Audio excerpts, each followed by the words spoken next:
E caindo todos nós por terra, ouvi uma voz que me falava em língua hebraica: Saulo, Saulo, por que você me persegue? É duro para você ficar dando coice contra os aguilhões. Atos 26, 14. Que diferença faz se um recado ou uma advertência é dado em uma língua ou outra, se a pessoa fala a mesma língua?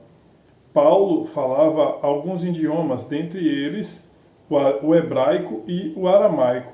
Mas nessa passagem em específico, ele diz que o Senhor Jesus falou com ele em hebraico, sendo que no seu primeiro chamado no livro de Atos, não há esse relato de que a linguagem havia sido em hebraico. Para muitas pessoas, seria muito fácil dizer que era porque essa era a linguagem de Paulo. Mas essa não era a linguagem mais comum, a linguagem do dia a dia. Essa linguagem do dia a dia era o aramaico. Então, por que o Senhor Jesus falou com Paulo em hebraico? É isso que nós vamos ver hoje na nossa meditação. Possivelmente um dos motivos era porque o hebraico era a linguagem da religião, era a linguagem que era falada nas sinagogas. As pessoas tinham mais facilidade em entender ou em ouvir, ou o costume de se falar sobre religião em hebraico. Jesus usou o idioma das Escrituras para evocar um texto antigo que falava de um antepassado de Paulo, Saul, o rei Saul. A raiz de Saulo era Saul, e Saul possivelmente era um homônimo de Paulo. Qual é o objetivo de Jesus em evocar esse texto para Paulo? Se tentarmos imaginar como a frase de Jesus soaria em hebraico, chegaremos muito próximo das perguntas feitas por Davi ao rei Saul. Por que meu senhor está perseguindo o seu servo? O que foi que eu fiz? 1 Samuel 26, 18. Ora, Saulo conhecia essa passagem e repudiava o comportamento do antigo monarca. Então, o Senhor Jesus fez o jovem fariseu perceber que estava cometendo o mesmo erro do seu antigo homônimo, perseguindo sem justa causa Jesus, o descendente de Davi. Seria essa a razão pela qual, uma vez convertido, ele preferia ser chamado de Paulo?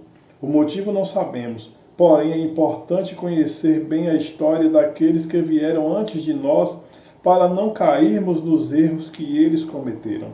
Como dizia Winston Churchill, em uma paráfrase erroneamente atribuída a Edmund Burke, aqueles que falham em aprender com a história estão fadados a repeti-la. Isso é válido tanto para o passado quanto para o presente. E você, o que tem aprendido com aqueles que vieram antes de nós? Use a história para aprender com seus antepassados e não cometer os mesmos erros que eles cometeram, pois a história se repete.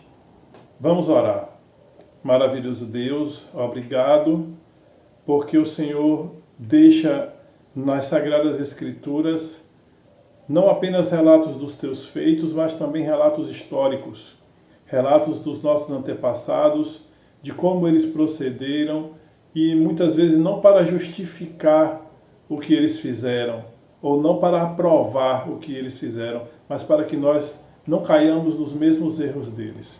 Nos ajude, Senhor, a aprender com a história, tanto dos nossos antepassados bíblicos, como dos nossos antepassados mais próximos, para que com isso não cometamos os mesmos erros e possamos ser mais bem-sucedidos naquilo que fizermos e possamos glorificar também o teu santo nome. Abençoa esta pessoa que me ouve hoje nesta meditação, que ela seja ricamente cheia do teu Espírito Santo. Em nome do Senhor Jesus. Amém.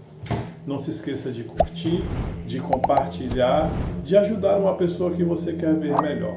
Um forte abraço e até a próxima.